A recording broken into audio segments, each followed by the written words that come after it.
Bonjour à tous, bonjour à ceux que je n'ai pas pu saluer au début du culte. Voilà, en espérant que ça ne fera plus. C'est une joie d'être dans la maison de Dieu ce matin, n'est-ce pas? Merci Seigneur que nous pouvons venir librement autour de la parole de Dieu avec les uns et les autres, chanter, louer, entendre la parole de Dieu. C'est vraiment une grâce que Dieu nous fait.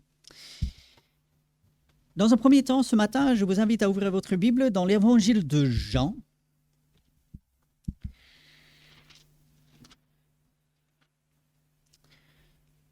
L'évangile de Jean, chapitre 3.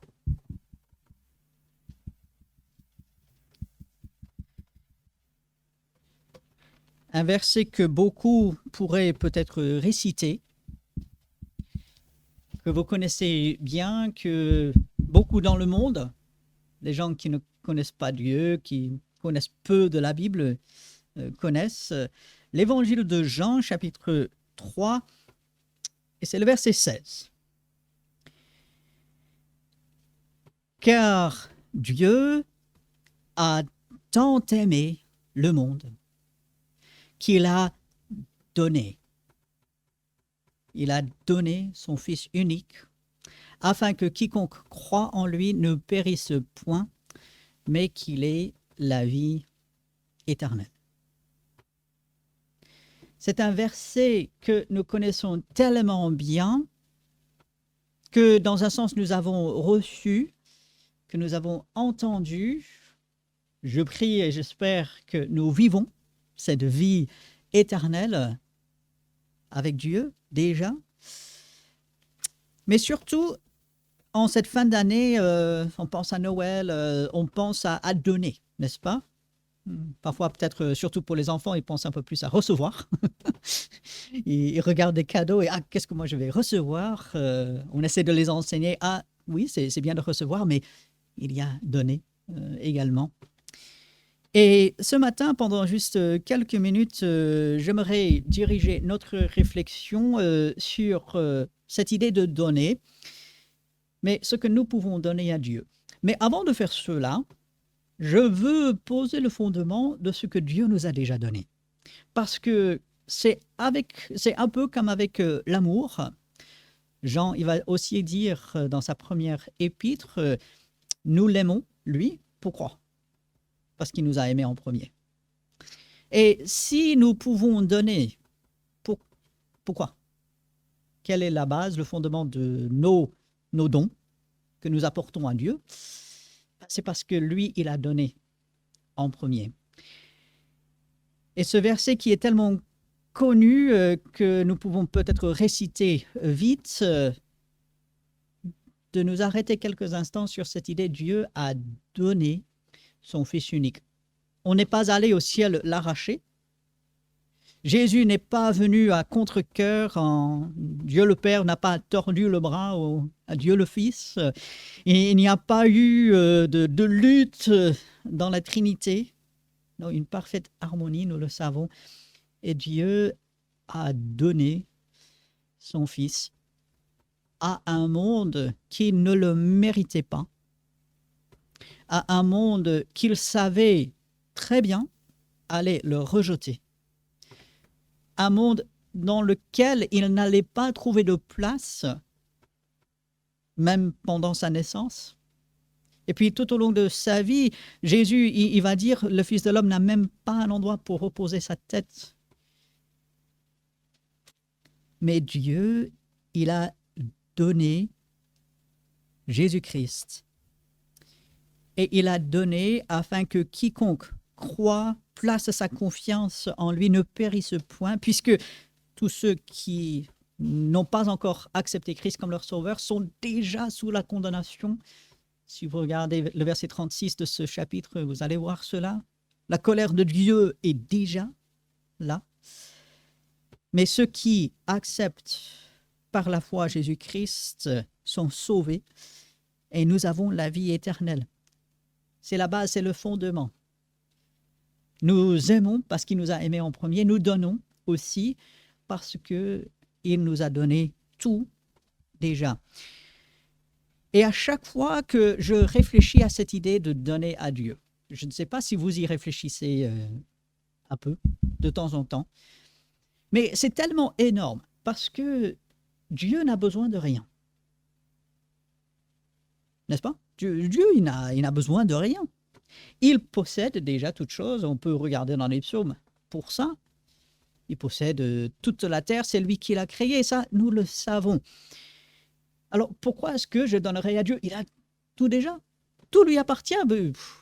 Pourquoi lui donner? Il peut se débrouiller. Moi, je me débrouille avec ma petite vie. Et puis, voilà, c'est tout. Ah non, pourtant, Dieu, il veut qu'on donne. Et il est intéressant, Paul, ce ne sera pas la peine d'aller regarder cela, mais vous pouvez le faire par la suite. Dans 1 Corinthiens, Paul va parler de donner et il va même y revenir dans la deuxième épître, la deuxième lettre aux Corinthiens, et il va dire « Dieu aime celui qui donne avec joie ». Et ainsi, lorsque nous pensons à donner à Dieu, ce n'est pas parce que Dieu il en a besoin, ce n'est pas parce que Dieu il est en manque, nous le savons, c'est évident. Mais nous donnons parce que nous sommes dans la joie.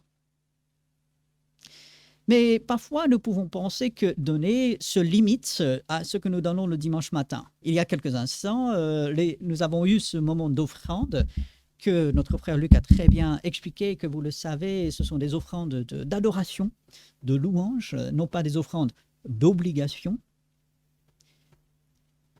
Et souvent, lorsque nous pensons à donner, nos pensées vont tout de suite vers ça. Ah, qu'est-ce que je donne le dimanche matin pour l'œuvre de Dieu? Et c'est bien, parce que Dieu veut qu'on donne quelque chose.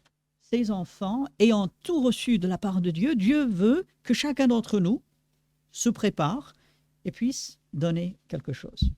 C'était un exemple déjà parmi le peuple d'Israël.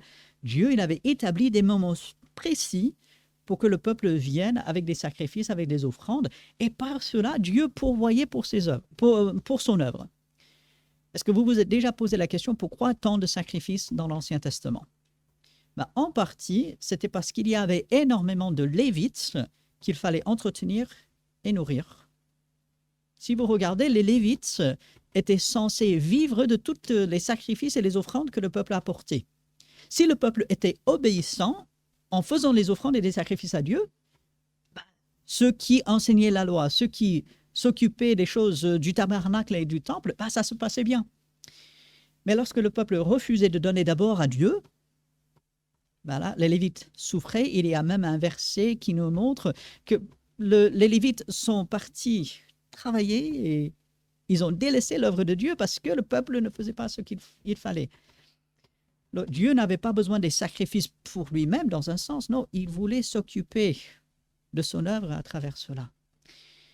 Et ainsi, lorsque nous apportons à l'œuvre de Dieu, nous sommes obéissants à Dieu et nous faisons avancer son œuvre. Gloire à Dieu. C'est ce qu'il faut. Et ainsi, lorsque nous pensons à donner, oui, ce que nous donnons le dimanche matin fait partie de cela. Et Dieu veut nous voir donner avec joie, avec reconnaissance, parce que lui, il a été si généreux envers nous, parce que lui, il a donné le premier, et nous lui redonnons en retour. Mais lorsque nous pensons à donner, ce ne sont pas simplement les choses matérielles. Et pour voir cela un peu plus en profondeur, allez avec moi dans le psaume 51.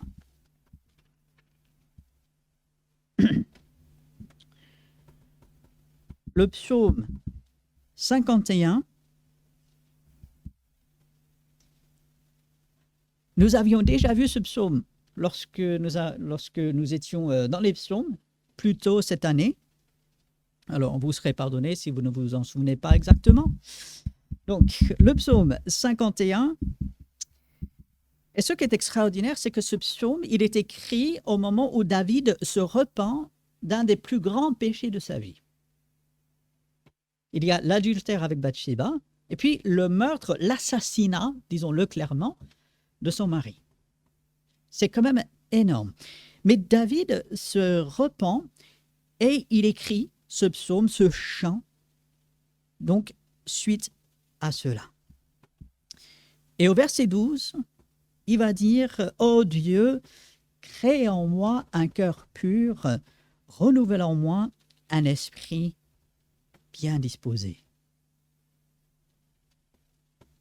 Il élève sa voix vers Dieu, il sait que ça ne va pas en lui, il sait qu'il a besoin d'être renouvelé et que ça ne peut pas venir de lui, il a besoin de Dieu. Mais, lorsqu'on va un peu plus loin au verset 18, David sait qu'il avait péché, qu'il doit régler les choses. Et si tu avais voulu des sacrifices, je t'en aurais offert. Mais tu ne prends point plaisir aux holocaustes. Qu'est-ce que Dieu veut finalement? Ce n'était pas la mort des animaux, ce n'était pas le sang des animaux répandu. Verset 19, quels sont les sacrifices qui sont agréables, agréés de Dieu? C'est un esprit brisé. Ô Dieu, tu ne dédaignes pas un cœur brisé et contrit. Qu'est-ce qui est agréable à Dieu? Nous le savons, vous connaissez ces versets, mais nous avons besoin de ce rappel. Qu'est-ce que Dieu veut que nous lui donnions? Un cœur humble et soumis. Et cela est difficile lorsque les choses arrivent dans notre vie que nous ne comprenons pas. David, ici, il sait pourquoi les choses lui arrivent. C'est parce qu'il a péché. C'est parce qu'il a désobéi à Dieu. Il connaissait la loi de Dieu et il a délibérément désobéi. Donc, il sait pourquoi ces choses lui arrivent. Mais parfois, il y a des choses qui nous arrivent dans la vie, des choses qui nous tombent sur la tête et on ne comprend pas. Et on souffre, on a mal. Ou tout simplement, on est bouleversé, on est déboussolé, on ne sait pas où se donner de la tête. Et dans ces moments-là, la tentation, la tendance peut être d'aller à notre propre pensée, notre propre expérience. Et qu'est-ce qu'il nous faut faire? Qu'est-ce que nous pouvons donner à Dieu dans ces moments? En fait, c'est l'humilité, c'est la soumission, c'est de dire à Dieu, Dieu, tu sais toutes choses, tu sais ce que tu fais. Moi, je suis limité, je ne sais pas. J'aimerais que les choses changent. J'en ai assez, j'en ai marre. J'aimerais que les choses changent, mais quand même, je suis confiant que toi, tu es en train d'accomplir ton plan. Quels sont les sacrifices qui sont agréables à Dieu? Qu'est-ce que nous pouvons apporter à Dieu? C'est cet esprit brisé. Et malheureusement, ce verset a été utilisé pour dire Dieu, il doit nous casser quelque part. Il y a cette idée de briser. Et Dieu doit nous casser. Et il y a un aspect où, oui, si on reste dans l'orgueil, dans la résistance vis-à-vis de Dieu, oui, bien sûr, Dieu doit casser cela. Mais cette image a été poussée trop loin, moi, j'en suis persuadé, parce que ce cœur, cet esprit brisé, ne veut pas dire que Dieu veut nous mettre à terre, que Dieu veut tout chambouler. En fait, cet esprit brisé, c'est que on remet tout entre ses mains. C'est qu'on cesse d'essayer par nous-mêmes de régler les choses. C'est une soumission entière à Dieu. Et ce cœur brisé et contrit, Dieu ne va pas minimiser, il ne va pas rejeter, il ne va pas pousser loin de lui. Et alors que nous pensons à Dieu, à tout ce qu'il a fait pour nous, en réponse à cela, qu'est-ce que moi je fais? Est-ce que je reste soumis à son plan? Est-ce qu'en cette époque de Noël où on court à droite et à gauche, on prépare beaucoup de bonnes choses, gloire à Dieu, est-ce que je réfléchis à donner à Dieu un cœur humble et soumis? Est-ce que cela est dans mes pensées de pouvoir donner dans ma prière, dans mes actions, un cœur humble et soumis devant Dieu. Mais ce n'est pas tout, parce que un peu plus loin, allez avec moi dans le livre de Michée. Le livre de Michée, c'est un de ces petits prophètes. Alors, si vous trouvez le livre de Jonas, il est juste après.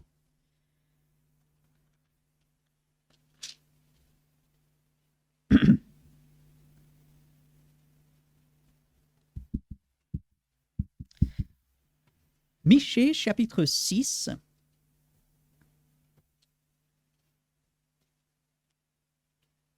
Verset 8. Encore un verset que nous connaissons tellement bien. Il y a même le chant qui s'appuie sur ces paroles. Michée, chapitre 6, et le verset 8. Alors, je fais une petite parenthèse ici, puisque nous avons la technologie maintenant pour pouvoir afficher les paroles des chants et aussi des versets ici sur le mur. Dans la suite, les versets seront affichés. Lorsqu'on fera cela, je vous encourage quand même à les chercher dans votre Bible, mais sachez que ça arrivera très prochainement. Je ferme la parenthèse. Michée chapitre 6, verset 8.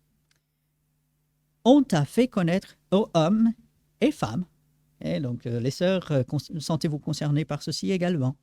On t'a fait connaître, ô homme, ce qui est bien, et ce que l'Éternel demande de toi, c'est-à-dire maintenant ce que nous pouvons apporter à Dieu. Dieu demande une chose, j'ai la possibilité de lui donner ça. Qu'est-ce que Dieu veut? De l'or, des pierres précieuses, des choses matérielles, de l'argent? Non, ça viendra après. Qu'est-ce que Dieu veut? C'est que tu pratiques la justice. Pas simplement penser à la justice, ce serait bien si... Non. Toi, chacun individuellement, pratique la justice. Que tu aimes la miséricorde. Lorsque les gens agissent mal envers nous, lorsque les gens nous blessent, lorsque les gens nous frustrent, quelle est ma réaction? Est-ce que j'agis avec grâce et miséricorde? Ou est-ce que je suis dur et incompréhensif? Qu'est-ce que Dieu demande? Qu'on pratique la justice, qu'on agisse pour le droit, que tu aimes la miséricorde, on s'y attache et que tu marches humblement avec ton Dieu. Encore cette humilité. Qu'est-ce que Dieu veut aujourd'hui et à travers toute l'année? Ces trois choses. La justice, la miséricorde et l'humilité, la soumission envers lui. Et lorsque je réfléchis à ma vie, aujourd'hui serait un bon moment pour faire un bilan de l'année. Cette année 2023, est-ce que je peux dire que ma vie a été caractérisée par ces éléments? Et peut-être la première pensée dans votre esprit, c'est « oui, mais… » Alors, une des pires expressions en français, dans n'importe quelle langue d'ailleurs. « Oui, mais… » Je vous encourage à bannir cela. Cette expression, elle a sa place. Mais finalement, lorsqu'on est devant la parole de Dieu, elle n'a pas sa place. Parce que Dieu, il a le dernier mot. Quand Dieu dit une chose, je dois déjà comprendre et je dois mettre en pratique. Est-ce que ma vie, cette année, cette semaine, a été caractérisée par la pratique de la justice, un attachement ardent à la miséricorde et une marche d'humilité devant Dieu. Je dois avouer que j'ai failli ici cette semaine. Et si nous sommes honnêtes, on a eu des failles dans cela cette semaine. Mais qu'est-ce que Dieu veut encore? Il n'a pas fini avec nous. On a encore la possibilité, aujourd'hui et cette semaine qui vient, de lui apporter, par notre attitude et aussi par nos interactions avec ceux qui nous entourent, d'apporter à Dieu la justice, non pas notre justice, mais notre pratique de justice, cette miséricorde et cette humilité devant lui. Et pour l'instant, tout cela reste un peu abstrait. Ce sont des idées. La justice, c'est un peu une idée. La miséricorde, bon, ça se pratique, mais voilà, ça reste un peu des idées. Alors, allez avec moi dans Matthieu chapitre 25. Parce que Jésus va devenir très pratique. Matthieu chapitre 25.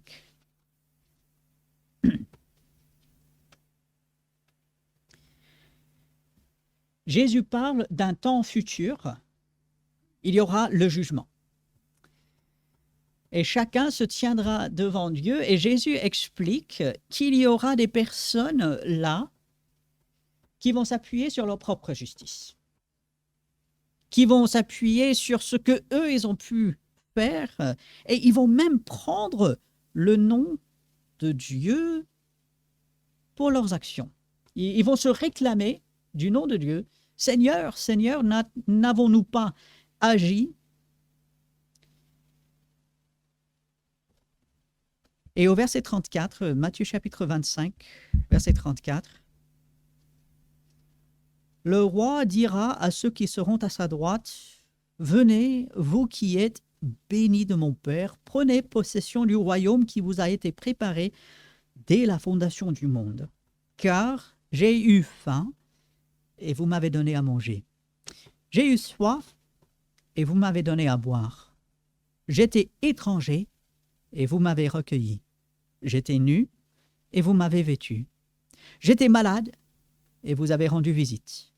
J'étais en prison et vous êtes venus vers moi. Quel exemple! Quelles belles œuvres! Quel dévouement! Quel sacrifice! Quel exemple! Ici, nous avons, mais nous savons, et vous l'avez sous les yeux, le verset 37, les justes lui répondront, Seigneur, quand avons-nous vu avoir faim et t'avons-nous donné à manger, ou avoir soif et t'avons-nous donné à boire? Quand avons-nous vu étranger et t'avons-nous recueilli, au nu et t'avons-nous vêtu? Quand avons-nous vu malade ou en prison, sommes-nous allés vers toi? Ils se disent, mais on n'a jamais vu Jésus, on n'a jamais fait ces choses. Et bien sûr, l'explication, verset 40, le roi leur répondra, je vous le dis en vérité, toutes les fois que vous avez fait ces choses à l'un de ces plus petits de mes frères, c'est à moi que vous les avez faites. L'enseignement ici est extraordinaire et profond et aussi très actuel pour nous aujourd'hui. Donner à Dieu n'est pas simplement une idée, quelque chose de vague. Non, en fait, donner à Dieu, c'est agir envers tous avec le même amour que Dieu il nous a manifesté. Et c'est concret. Ici, on parle de donner à manger. On parle de donner à boire. Des choses simples, des besoins essentiels que chacun il a. On parle de rendre visite. On parle de recueillir. On parle de soutenir. Ceci suppose un contact entre nous et les autres. Et on le dit assez souvent, Dieu veut qu'on soit ensemble. Il y a certains enseignements qui veulent éloigner, mais Dieu veut que nous soyons ensemble. Et de comprendre que les personnes que j'ai en face sont autant de possibilités d'agir pour Dieu. Et Jésus, lorsqu'il va dire au verset 40, toutes les fois que vous avez fait ces choses à l'un de ces plus petits de mes frères. Il est facile de se sacrifier, de faire des efforts pour les gens que nous pensons mériter cela. Il est facile de faire des efforts pour les gens qui nous ressemblent. Il est facile de faire des efforts pour les gens qui peuvent nous rendre l'appareil. Il est facile de faire des efforts pour les gens qu'on apprécie, avec lesquels on s'entend. Mais ce n'est pas ce que Jésus dit. Jésus dit, ses enfants, ceux qui veulent lui donner, ceux qui veulent agir pour lui doit faire jusqu'au plus petit de ses frères. Ceux que peut-être d'autres oublient, ceux que peut-être d'autres méprisent, ceux vers lesquels peut-être on ne serait pas attiré tout de suite. Ça suppose un effort de notre côté. Et ce qui est merveilleux dans ce passage, c'est que lorsque nous le faisons, Dieu n'est pas indifférent. Les petits gestes, comme on peut les appeler, parfois les gestes que personne ne voit, c'est juste entre nous et la personne. Là, Dieu voit. L'Épître aux Hébreux dit « Dieu n'est pas injuste pour oublier votre travail, ce que vous avez fait pour lui. » Notre Dieu, il est juste, il voit, il tient les comptes. Et dans ce passage, Jésus montre qu'en agissant concrètement pour les besoins de ceux qui nous entourent, finalement, nous sommes en train d'agir envers lui. Nous sommes en train de lui donner tout notre être. Nous voyons l'inverse dans les versets qui suivent. Je vous laisse le soin par la suite de lire ces versets. C'est tout l'inverse. Des personnes qui croyaient agir pour Dieu, mais en fait qui méprisaient leurs semblables, qui n'avaient pas agi concrètement. Jésus va dire « Je ne vous connais pas ». C'est une réponse tellement triste, tellement déstabilisante. Et ce passage doit nous faire réfléchir, non pas qu'un enfant de Dieu entendra ces paroles « je ne vous connais pas ». Non, on n'est pas en train de parler de perte de salut, absolument pas. Mais de se rendre compte que Dieu nous regarde. Et le bien que nous faisons les uns envers les autres, nous le faisons pour Dieu. Et Dieu, il n'est pas indifférent. Et que j'ai la possibilité, aujourd'hui, à l'époque de l'année, peut-être où on réfléchit le plus à donner, j'ai la possibilité de donner à Dieu en agissant pour le bien envers mes frères et sœurs en Christ. Et peut-être un défi à se lancer serait chaque jour de cette semaine, demander à Dieu comment concrètement est-ce que je peux faire du bien à un frère, une sœur en Christ qui est dans mon entourage. Comment est-ce que je peux faire du bien concrètement envers un frère, une sœur dans l'assemblée? Alors ça peut être de toutes sortes de manières. Ça peut être un coup de fil. Ça peut être de l'aide avec un besoin matériel. Ça peut être selon nos capacités résoudre un problème. Ça peut être un verset d'encouragement. Ça peut être une prière pour la personne, mais après, je vous encourage à aller voir la personne et dire « j'ai prié pour toi ».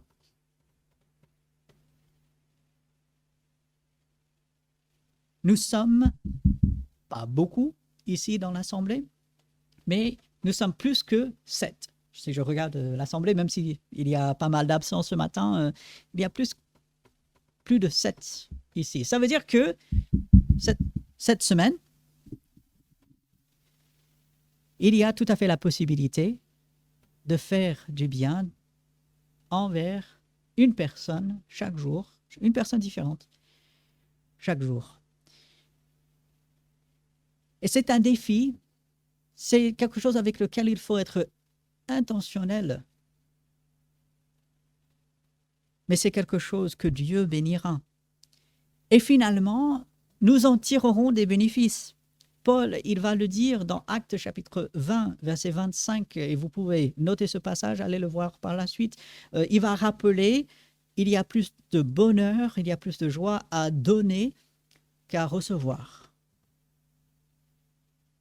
Et cela semble difficile à croire par moments, parce que le bonheur qu'on a lorsqu'on reçoit, c'est merveilleux, n'est-ce pas?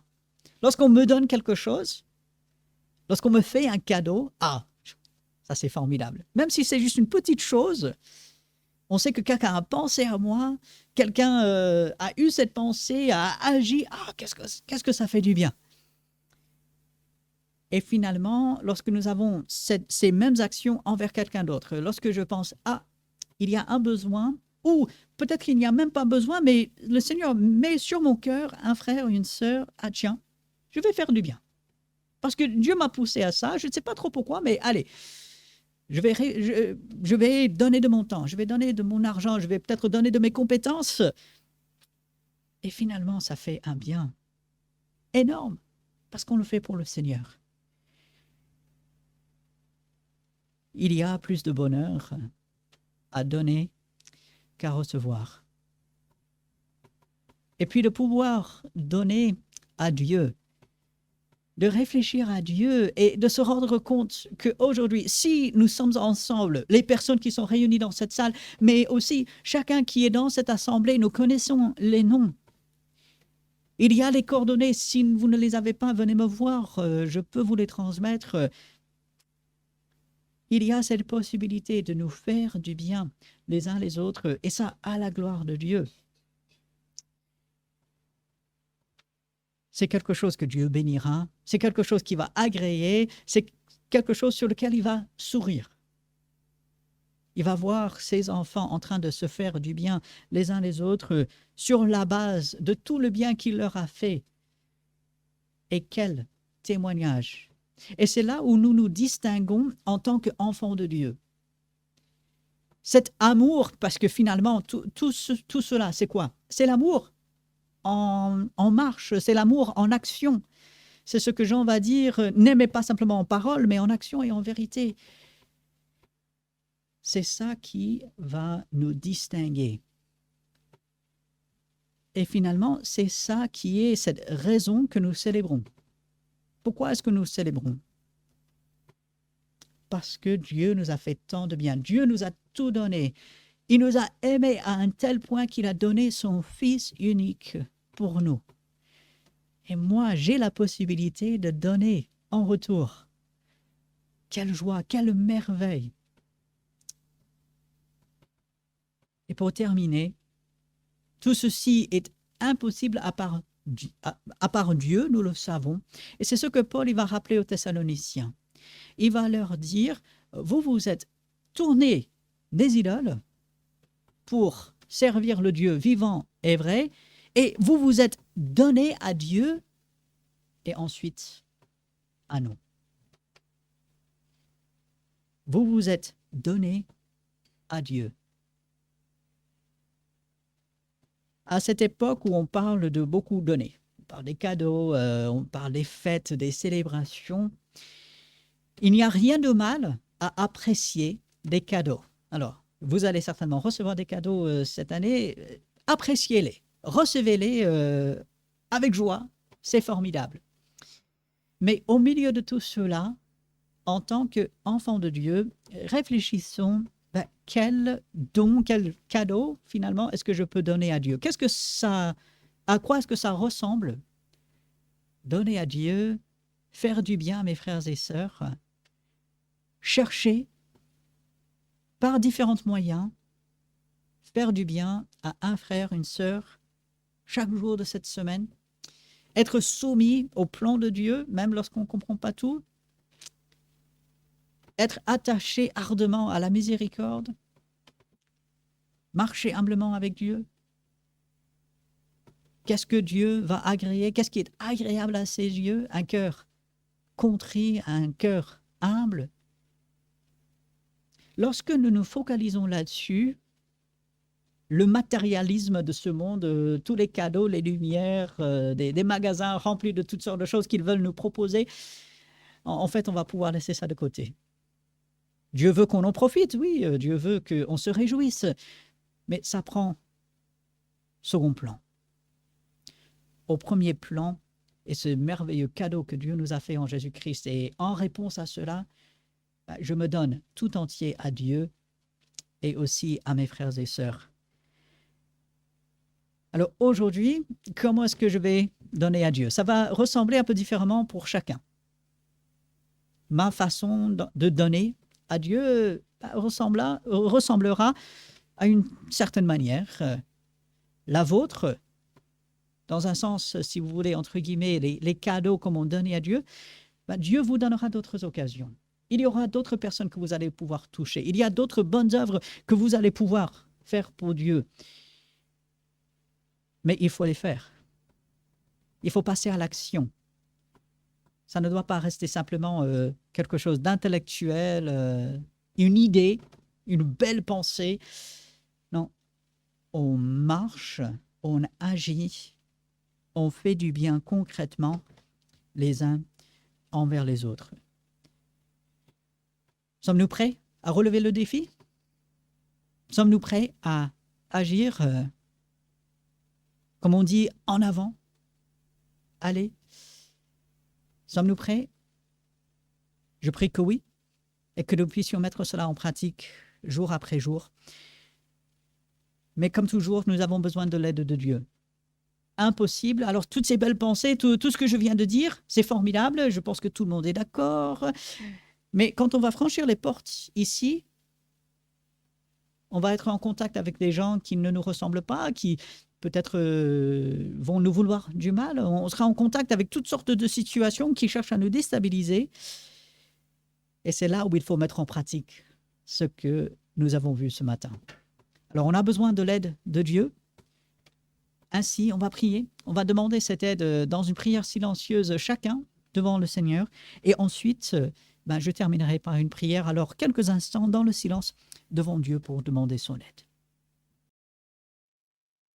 Notre grand Dieu, nous te remercions que tu as aimé et tu as donné le premier. Tu as tout donné, Seigneur, sans hésiter, sans rien garder. Tu as tout donné. Et nous sommes confondus devant l'immensité de ton amour et de ta grâce si merveilleuse. Merci, Seigneur, pour cela. Et nous voulons te ressembler en offrant par nos paroles toute la louange qui t'est due, mais aussi nous voulons agir, nous voulons faire du bien, nous voulons aimer en action et en vérité. Nous voulons faire du bien jusqu'au plus petit, Seigneur, sans exception, sans minimiser, sans arrière-pensée. Aide-nous, Seigneur, rappelle-nous tout ce que tu nous as donné en premier et aide-nous à saisir les occasions que tu nous donnes pour faire du bien les uns envers les autres. Aide-nous à marcher humblement avec toi dans la soumission, dans la confiance. Aide-nous à aimer la miséricorde. Aide-nous à pratiquer la justice. Aide-nous à agir pour toi, Seigneur, et à cette époque de l'année, de montrer que toi, tu as tout donné et ainsi nous pouvons donner. Nous avons la possibilité d'apporter concrètement ton amour, ta puissance autour de nous. Ouvre nos yeux, Seigneur, pour que nous puissions faire du bien les uns les autres. Et en tout, que tu sois exalté et glorifié. C'est en ton nom que nous prions. Amen. Avec tout cela, je vous laisse avec un dernier verset dans 2 Pierre chapitre 3, verset 18. « Mais croissez dans la grâce et dans la connaissance de notre Seigneur et Sauveur, Jésus-Christ. À lui soit la gloire maintenant et pour l'éternité. Amen. » Allez, avec ces paroles, avec la paix de Dieu, que Dieu bénisse chacun. Un très bon dimanche à chacun.